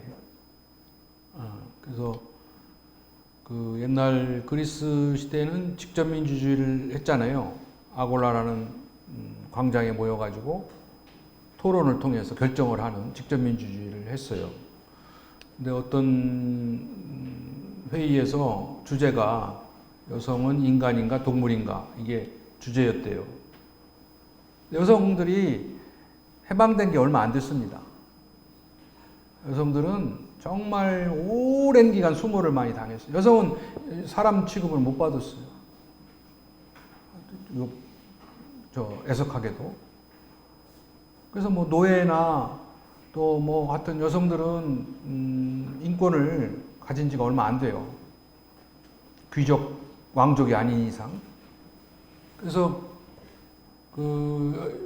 우리 그리스에서 이런 주제를 내놨다는 것만 해도 굉장히 진일보적인 거죠. 그 전에 전쟁도 옛날엔 다 노예가 했고, 귀족들은 안 했어요. 노예들이 전쟁했지. 일도 여자나 노예들이 했고. 근데 하여튼, 이렇게 논의를 하다가 결론이 안 나서 투표를 해서 한 표 차이로 여성은 인간이다라는 결론을 냈다는 겁니다. 그러니까 만일 또 한 표 차이로 여성은 동물이다, 여전히 동물이다 했으면 또 수많은 시간 동안에 수모를 당했겠죠. 여성들의 투표권이 보장된 것도 1854년 돼서 투표권이 나온 거예요. 우리나라는 좀 빠른 셈입니다. 1948년에 투표권을 줬으니까. 우리보다 앞서서 지금 민주주의를 하고 있는 스위스도 1963년인가 줬어요. 그리고 사우디아라비아는 재작년에 여성에게 투표권을 줬어요. 그러니까 여성들이 굉장히 고생들이 많았죠. 그 다음에 미국의 독립했을 때 미국의 국어를 독어로 할까 영어로 할까도 많이 고민을 하고 결정을 못 하다가 한 표 차이로 미국의 국어는 영어다 결정을 했다는 거예요. 만약 한 표 차이로 독어가 됐다면 세계사가 바뀌었겠죠. 그죠? 그리고 우리 교육도 다 바뀌었고 뭐 엄청난 변화가 있었을 겁니다. 1923년에 유명한 히틀러가 나치당의 당수가 될 때도 한 표 차로 됐다고 그래요. 물론 그 이후에 이제 국민 투표로 총통이 된 거는 이제 200만 표 이상으로 됐지만 하여튼 좌우지간 나치당의 당수가 된 거는 한 표 차로 됐다. 몇 명이 했는지는 안 나오더라고요. 몇 명이 해가지고 한 표가 됐는지는 모르겠어요. 그거는 역사적으로 못 찾겠던데 일단 한 표 차로 됐다고 그래요. 그래서 한 표가 세계사를 바꾼 거잖아요. 히틀러가 당수가 됐고 총통이 돼서 전쟁을 일으켰고 2차 대전에 참혹한 희생자를 냈고 유태인이 600만 명이나 희생됐고 이게 다 한 표 때문에 이루어진 일입니다. 그다음에 이것도 이제 여기 이제 다음에 알아보려고 하는 미래의 변화를 말씀드리기 전에 이거는 미래의 변화를 잘못 예측해서 망한 사례들이에요. 미래를 잘못 내다봐가지고 망한 회사, 망한 사람 이런 역사적으로.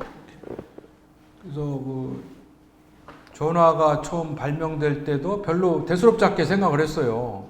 결점이 많다 전화가. 그래서 이 회사가 이제 대량 생산의 제한을 거절해가지고 이 회사도 망한 회사고. TV도 처음에는 TV도 뭐 오래 가지 못할 걸로 본 거예요. 이 회사가. 그래서 이 회사도 이제 망했고. 또 제1차 세계대전 때 프랑스 사령관도 이 비행기의 군사적 가치를 우습게 봤다가 큰 코를 다쳤죠. 그러니까 이게 개인의 잘못된 판단이 엄청난 희생과 손실을 가져오는 거죠. 퍼스널 컴퓨터도 처음에는 전혀 효용 가치를 인정을 안 했어요. 이 당시에 최첨단 회사가. 그러니까 엄청난 이후에 퍼스널 컴퓨터가 정말 급신장했잖아요. 이 회사는 망했죠. 지금 개인마다 다 컴퓨터를 가지고 있는데. 그래서 이렇게 이 미래를 예측하면 우리가 도태되는 겁니다. 그런데 이제 우리가 살아온 지난 세기와 앞으로 살아갈 세기는 이렇게 이분적으로 비교하면 이렇게 대립이 된다는 거예요. 이렇게 큰 획기적인 변화가 일어난다. 옛날에는 우리가 슈퍼맨들을 기대하고 슈퍼맨들이 우리를 지배해 주기를 바라는 그런 시대에 살았는데, 그러니까 우리가 대통령도 계속 슈퍼맨이기를 바랬잖아요. 이 사람은 우리 문제를 다 해결해 줄 거다. 우리 안보, 정치, 경제 문제를 다 해결해 줄 거다. 5년마다 우리가 슈퍼맨을 기대해 왔었잖아요. 근데 다 실패했죠. 슈퍼맨이 아니라 나중에는 만신창이가 돼가지고 우리가 거들떠보지도 않는 대통령이 돼버렸고, 지금도 우리가 대통령을 뽑아놓고 또 역시 큰 기대를 하고 있습니다. 근데 대통령은 슈퍼맨이지도 않고요. 슈퍼맨이 돼서도 안 됩니다. 이제는 소통과 참여를 통해서 같이 문제를 해결해 나가는 그런 시대로 간다. 그리고 넘버원, 베스트원 시대에서 온리원, 퍼스트원. 최초가 중요하고 유일한 게 중요하지 최고가 중요한 게 아니다 하는 거예요. 기업도 그렇고요. 그 다음에 이제는 여성의 시대, 감성의 시대, 상상의 시대로 가는 거죠. 3F 시대로 가는 거죠. 옛날에는 카피하고 쫓아가고 컨트롤하는 그런 시대에서 3F 시대, 특히 여성의 시대로 가는 거예요. 지금 여성들이 주권을 갖는 거죠. 소비 주권, 경제 주권, 뭐 교육 주권 이런 걸 여성들이 다 쥐고 있단 말이죠. 그래서 그 여성들에게 인정받고 여성들이 선호하고 여성들이 만족하는 것을 내놓지 않으면 선택이 안 되는 거죠. 지금 모든 제품이나 모든 서비스가 그 여성의 감성을 자극하지 않으면 실패하는 거예요. 그 정도로 여성들이 주권을 가지고 있는 거예요. 기업도 지금 그렇잖아요. 기업도 여성 소비자들 에게 뭐 지금은 소주, 뭐 술도 여성들이 선호하는 거를 만들지 않으면 실패하는 거예요. 우리 행정도 마찬가지고 행정의 서비스도 여성의 감성을 자극해주는 서비스를 제공해줘야 돼요. 남자는 소용없어요. 결정권이 없기 때문에. 어느 정도 남자들이 무시되고 있냐면 요즘에 그 학교의 선생님들이 가정에 학생들에게 학생집에 전화를 해서 뭘 물어본다는 거예요. 뭘 어떻게 해야 좋겠는 걸 학부모한테 물어본다는 거죠. 전화를 해서. 근데 그 선생님이 전화를 해서 남자가 받으면 끊어버린대. 들으라 마나 한 얘기 끊어버린대. 왜냐하면 이제 그 전에 한동안 시행착오를 해서 남자가 뭐 이제 아버지가 받으면 뭐 이 학교가 지금 이렇고 저렇고 해서 뭘 우리가 하려고 하는데 어떻게 생각하십니까? 도와주실랍니까? 뭐 이런 얘기를 한참 하고 나면 잠깐만 기다리세요. 저기 애기 엄마 바꿔줄게요. 이렇게 한다는 거예요. 그걸 몇 번 하니까 아주 그냥 지겨워가지고 그 얘기가 싫어가지고 남자가 받으면 엄마가 받아요? 뭐 이제 그 정도로 우리 지금 교육 권한이 여성에게 넘어갔다. 더 비근한 신뢰가 옛날이 아니죠. 몇 년 전에 영국에서 LG 회사가 가전제품, 가전제품, 디지털 카메라를 만들어 가지고 영국 시장에 내놨는데 큰 기대를 했는데 뭐가 선호가 안 되는 거예요. 안 팔리는 거예요.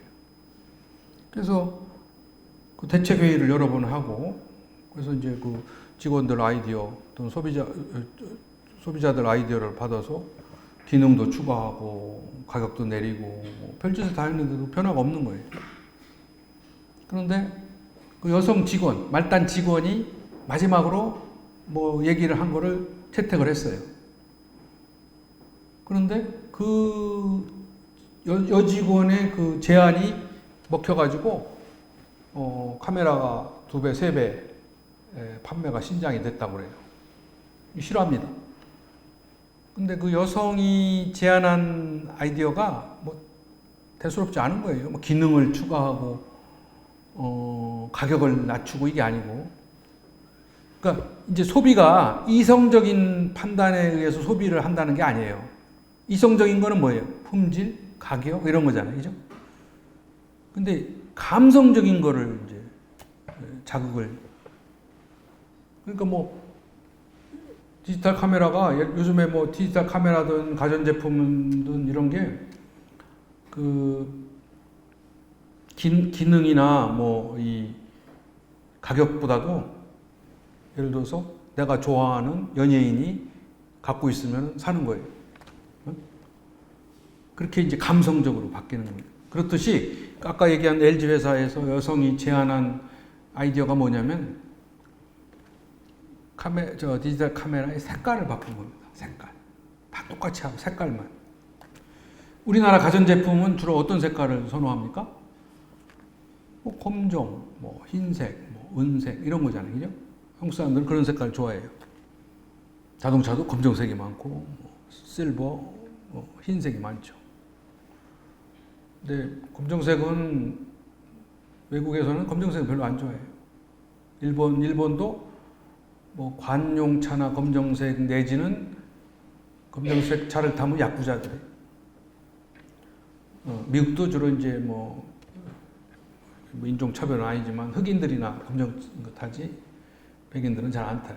한국 사람들은 뭐 이제 권위 의식이나 뭐 이런 것 때문에 그런지 검정색을 좋아하고. 근데 이제 영국이라는 그 환경 속에서 영국 사람들이 좋아하는 색깔이 뭘까요? 영국이라는 나라는 좀 우중충하고 비가 오고 안개 끼고 뭐 이런 나라이기 때문에 영국 사람들이 제일 보고 싶어 하는 게 하늘이에요, 하늘. 맑은 하늘. 그래서 그거를 착안해가지고 그 여성 직원이 이거를 하늘색으로 바꾸자. 이렇게 한 거예요.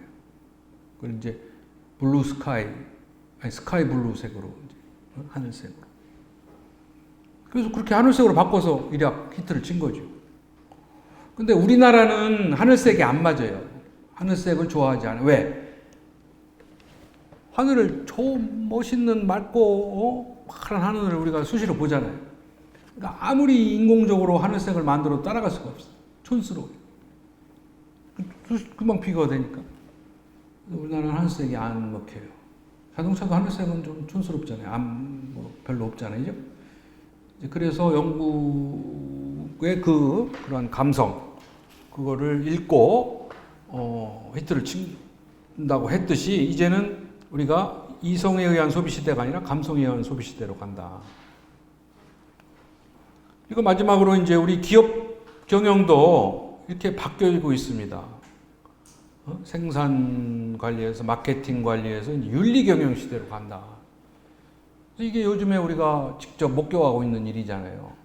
기업의 갑질. 기업의 갑질들이 지금은 많이 폭로되고 비판받고 심판하고 있습니다.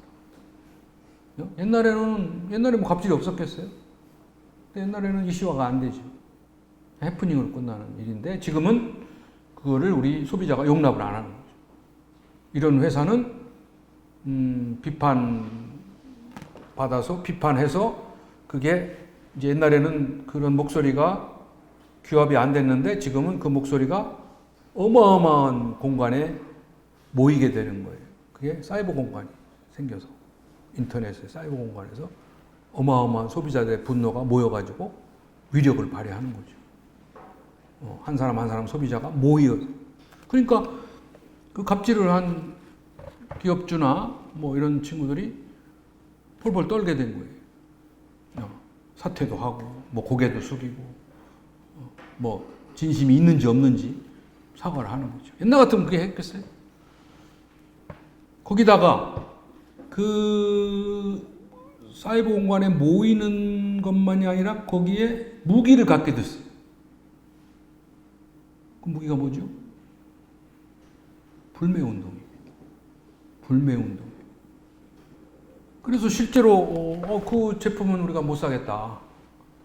어디 라면, 뭐 간장, 피자, 치킨. 그래가지고 소비자들이 불매운동을 벌이니까 기업이 꼼짝을 못하는 거예요. 그래서 지금은 제품의 질이나 뭐 제품의 주주 가치의 상승이나 이거보다도 그 기업이 얼마만큼 공정하게 거래하고 윤리를 지키고 사회에 환원하고 책임을 짓느냐, 윤리 경영을 하느냐가 기업의 생존에, 기업이 살아남는 가장 중요한 시대로 간다. 이거는 굉장한 변화죠. 그러니까 그 외국도 이미 진작 이런 윤리 경영 시대로 갔기 때문에 그 부자들이 사회에 환원을 하는 거예요, 재산을. 그거는 뭐 그 사람들이 뭐 개인적으로 그런 그 윤리의식, 도덕의식이 있다기보다는 그렇게 해야만 기업이 존중받고 기업이 살아남을 수 있기 때문에 그렇습니다. 그런 기업만 소비자들이 선호하니까. 또 그렇지 않고 우리나라 같이 번 돈을 가지고 다 상속을 한다? 그러면 그런 기업을 인정하지 않을 뿐만, 존중하지도 않을 뿐만 아니라 상속받은 자손들이 다 잘못됐어요. 미국도 처음에는 다 상속을 했습니다. 번 돈을. 그랬더니 회사도 망하고 자녀들도 망하고 이런 걸 경험한 거예요. 그러니까 그렇게 하는 게 아니라 이제는 사회에 환원해야 된다. 자녀들에게는 그냥 먹고 살 것만, 뭐 좋은 교육이나 받고 먹고 살 정도만 준다. 그리고 몇십 년 후에 신탁했다 준다. 뭐 이런 식으로 하고 나머지는 환원하는 이유는 이게 그런 경험을 했기 때문에, 그런 시행착오를 했기 때문에. 근데 우리는 여전히 상속, 탈세, 뭐 절세, 뭐 불법을 통해서 상속을 합니다. 미국의 100대 재벌의 76명은 자수성가한. 현재 미국 100대 대기업의 총수는 자수성가한 사람. 한국 100대 기업의 84명은 상속받은 사람. 여기에 중대한 차이가 있는 거예요. 그러니까 우리 삼성이나 이런 기업이 대한민국 경제의 20%를 들었다 놨다 하고 우리 일자리를 많이 제공해주는 고마운 기업이잖아요. 세계적인 기업이고. 그래도 우리가 존경하지 않는 이유는 윤리 경영을 안 하기 때문에. 어떻게든 상속하려고. 돈 버는 데만 치중해야지. 이런 공정한 윤리적인 사회적 책임을 뭐 하긴 하지만 우리 기대에 미치지 못하기 때문에 우리가 자랑스러운 삼성을 자랑스럽게 존경하는 그런 상황이 아직 이르지 못한 겁니다.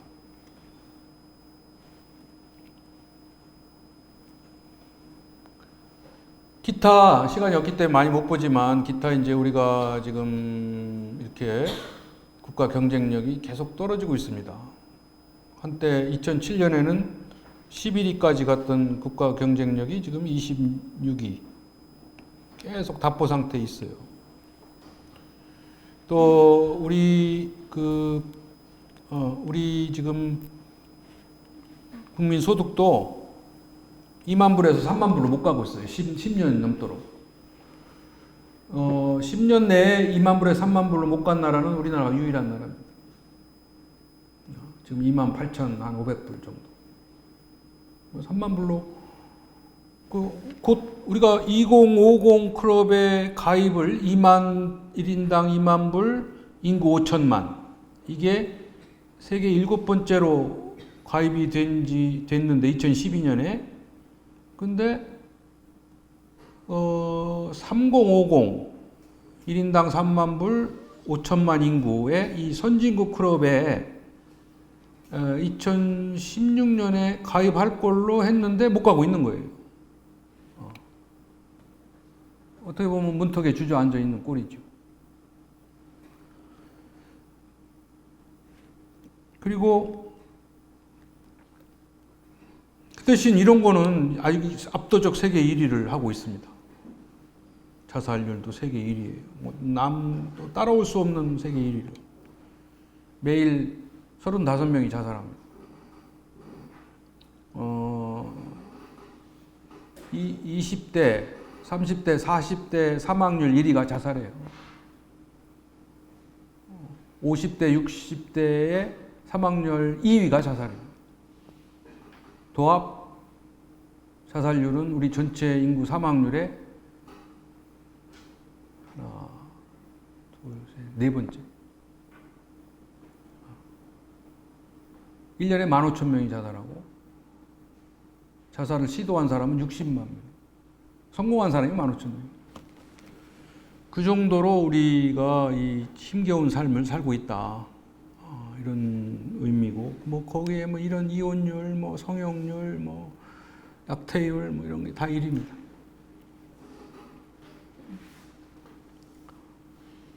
그리고 지금 뭐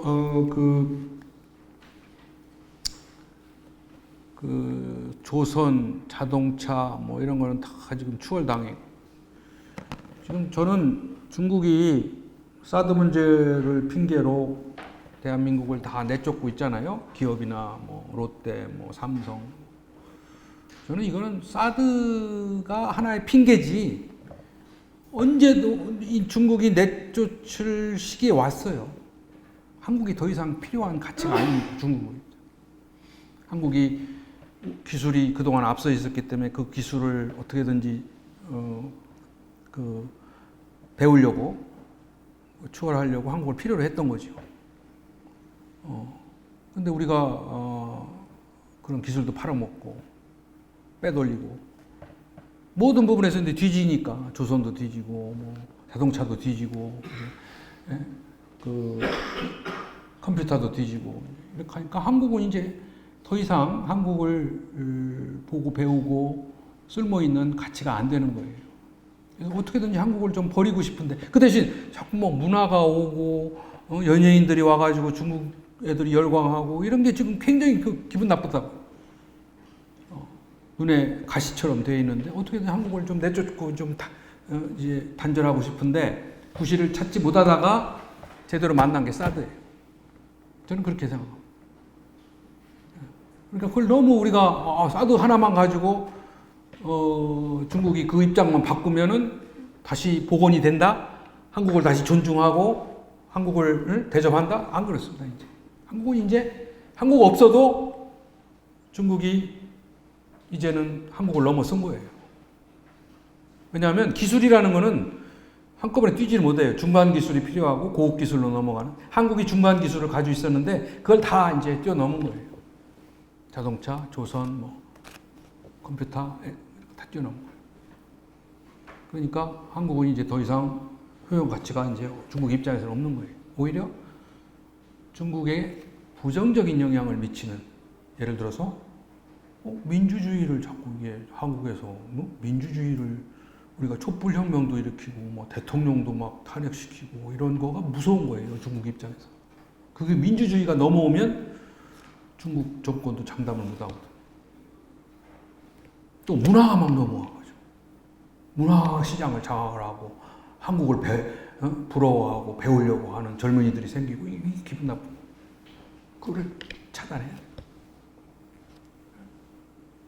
그러니까 우리는 그걸 잘 생각을 해야 돼요. 사드 갖고 해결될 일이 아닙니다. 사드 철수한다고 해서 중국이 당장 바뀌는 게 아니다. 그리고 한국이 떨어져 나가도 자기네들에게 손해가 엄청난 데미지를 주는 게 아니다 이거죠. 시장이나 기술이나 여러 가지.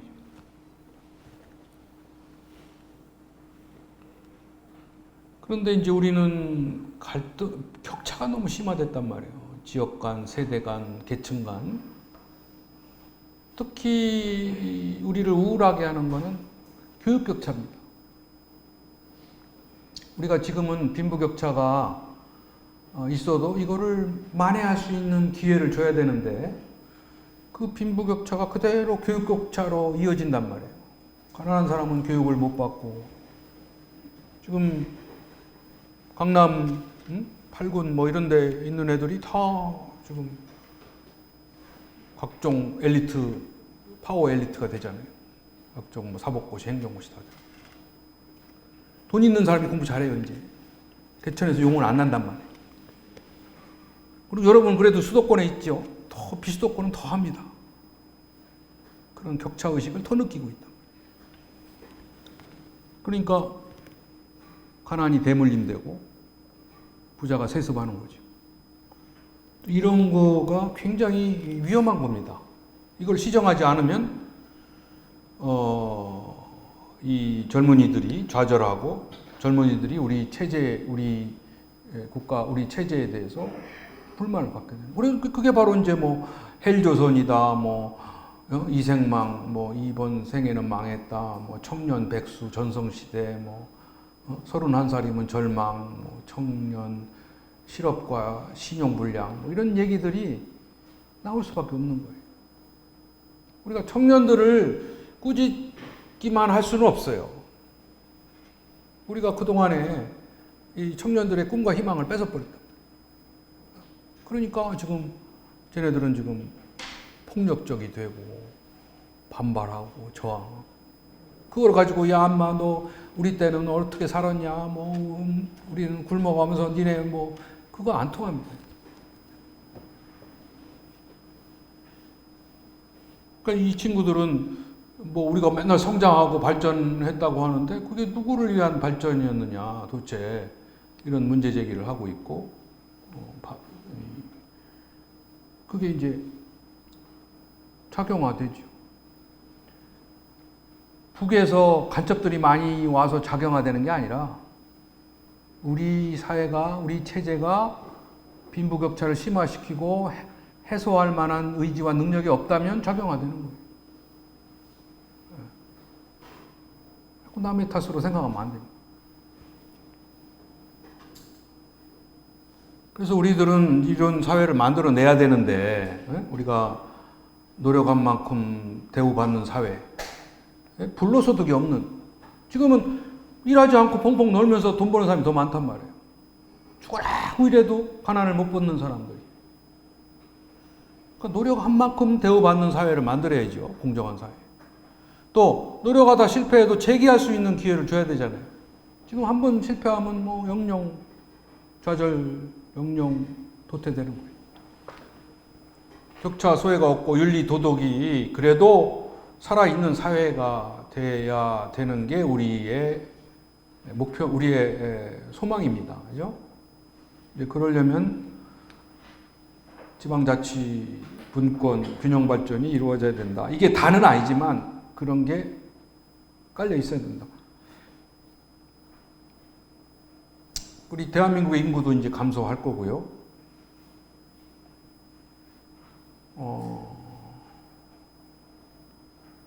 이렇게 이제 뭐 극단적으로는 우리가 이제 한민족도 소멸이 될 거다 이런 지경으로 가면 우리가 이렇게 인구가 쭉 늘어왔거든요. 그런데 지금 뭐 이 저출산으로 인해서 소멸될 수도 있다. 근데 아까 말씀드린 고령화, 이 심각합니다. 우리가 지금 아까 얘기한 14%가 됐단 말이에요. 금년 8월에. 그리고 이제 원래는 우리가 이제 이렇게 아까 얘기한 뭐 여기는 21% 넘어섰고 여기는 뭐 38% 이런 데는 막 59.3%가 면 단위는 이게 제일 높고 군 단위는 이게 제일 높아요. 그래서 이제 이것도 이제 좀 수정을 해야 됩니다.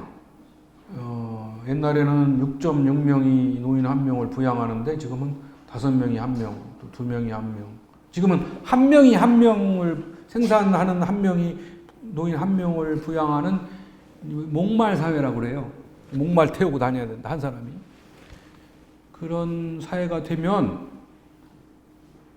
3만 불로 영영 못 간다는 거죠.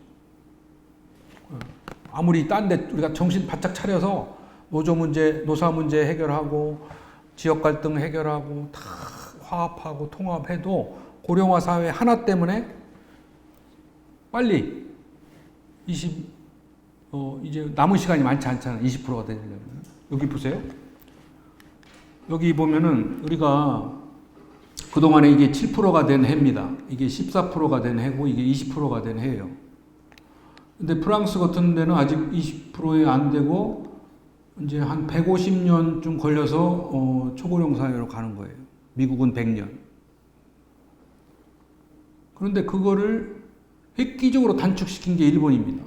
일본이 70년에 7%가 됐고 94년에 14%가 됐고 2006년에 이미 20%가 넘어섰어요. 일본은. 초고령 사회. 근데 그 기간이 일본은 딴 데는 100년, 150년 걸렸는데 이거는 36년을 만에 간 거죠. 압축해가지고. 그죠? 근데 우리는 그것도 성에 안 차가지고, 이것도 17년 줄였잖아요? 2000년에 7%가 됐거든요?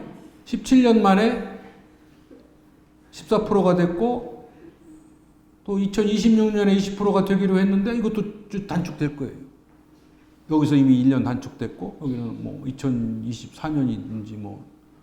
그러니까 우리에게 남은 시간이 없는 거예요.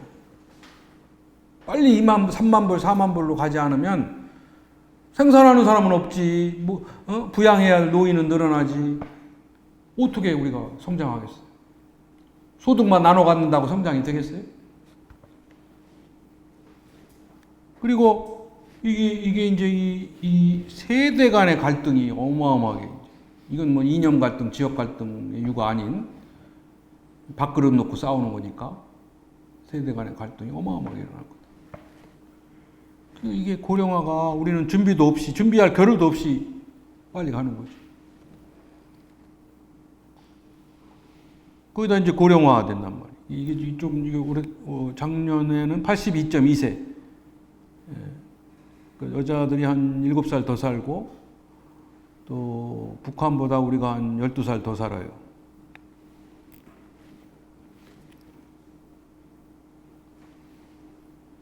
이렇게 평균 수명이 그러니까 평균 수명이 늘어난 건 축복인데, 근데 늘어난 기간 동안, 우리가 1960년도에 우리나라 평균 수명이 몇 세인 줄 아세요? 52세였어요. 52세.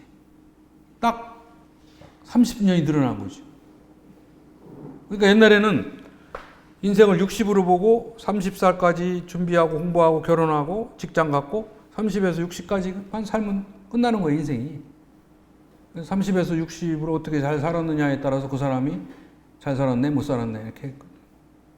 근데 지금은 30년이 더 늘어난 거예요. 60에서 90이 늘어난 거예요. 인생 2모작에서 인생 3모작이에요. 그래서 앞으로 잘 살고 못 산 거의 판가름은 60에서 90을 어떻게 살았냐예요.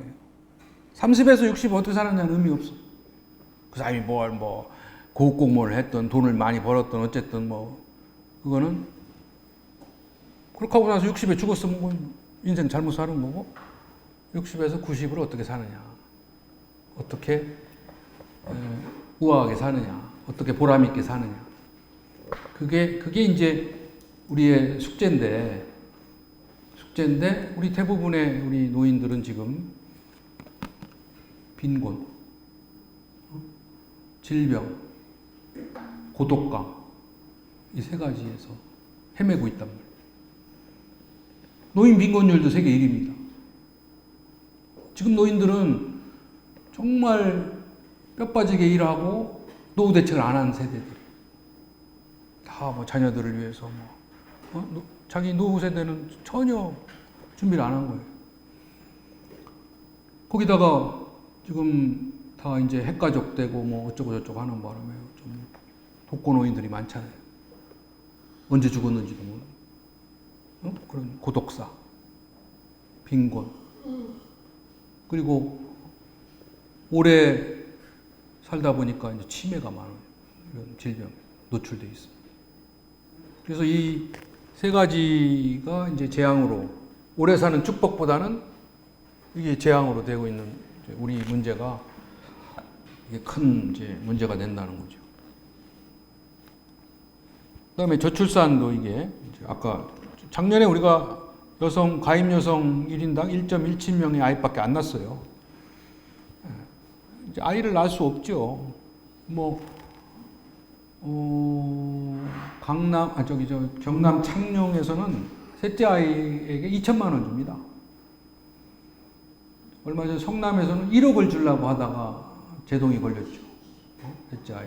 그 정도로 지금 출산수당, 육아수당을 가지고 이 문제를 해결을 하려고 하는데 그건 한계가 있습니다.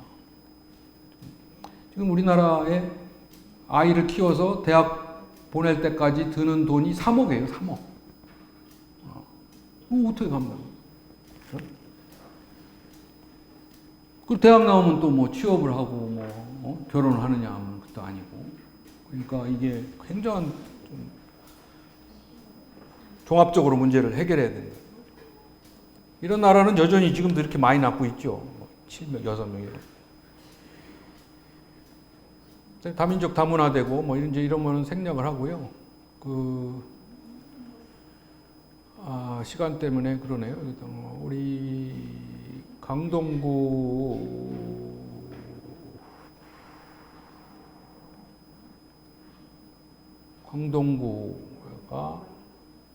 강동구가 제가 보니까 이렇게 인구가 한동안 이렇게까지 갔다가 인구가 좀 줄어요. 보니까 인구가 지금 한 44만 7천 명쯤 있거든요. 그죠? 근데 약간 인구가 지금 감소하는 추세에 있습니다. 그래서 이것도 이제 숙제가 될 테고요. 2020년도에 50만에서 48만으로 늘어나요. 그래요? 재건축 때문에 많이 빠져나가요. 이게? 재건축 때문에 많이 빠져나가요. 아, 재건축 때문에 빠지는 겁니까? 유일하게 서울에서 두 군데가 늘어나는데 우리는 한 8만 명. 아, 하여튼 이 문제를 한번 대책을 마련을 해야 될 겁니다. 이게 우리나라 인구가 없으면 경쟁력이 떨어지거든요. 다 뭐 머릿수거든요. 머릿수에 의해서 지원도 되고 머릿수에 의해서 뭐 모든 게 다 결정이 되는 우리나라이기 때문에 이제 인구가 굉장한 이제 기준이 될 겁니다. 이렇게 돼 있고요. 그다음에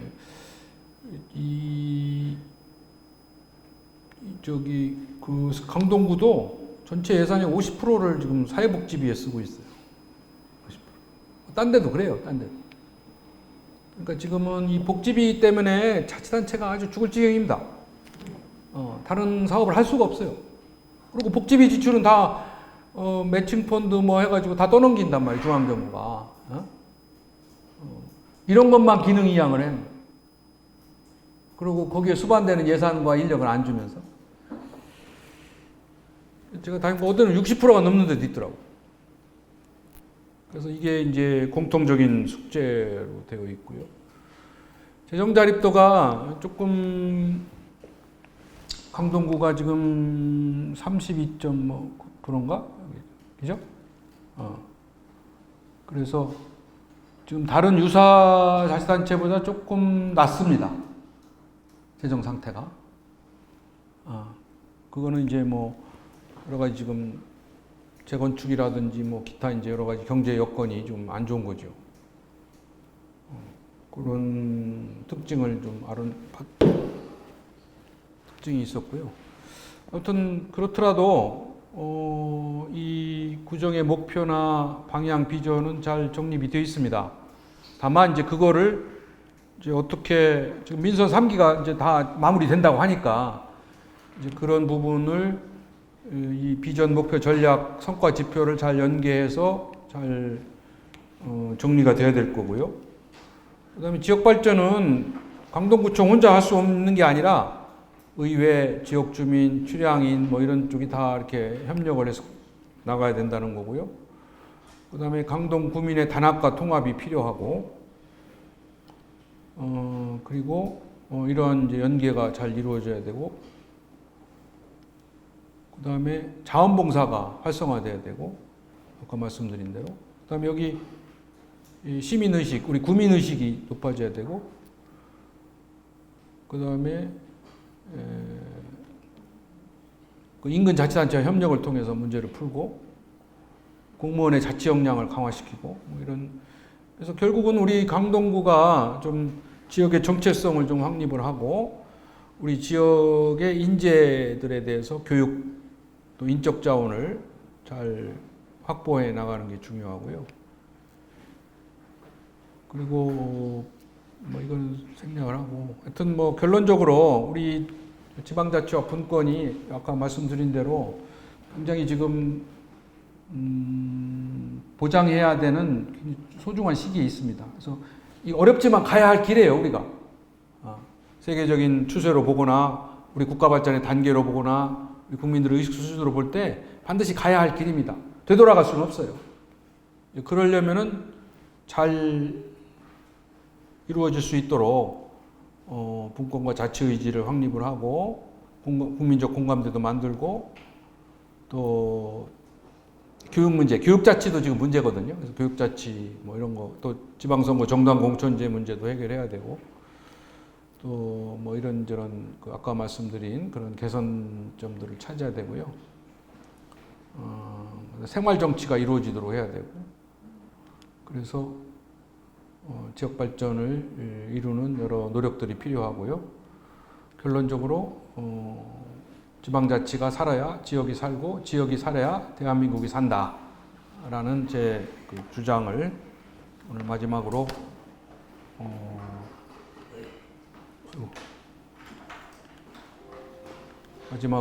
말씀드리면서 오늘 강의를 마치도록 하겠습니다. 근데 이거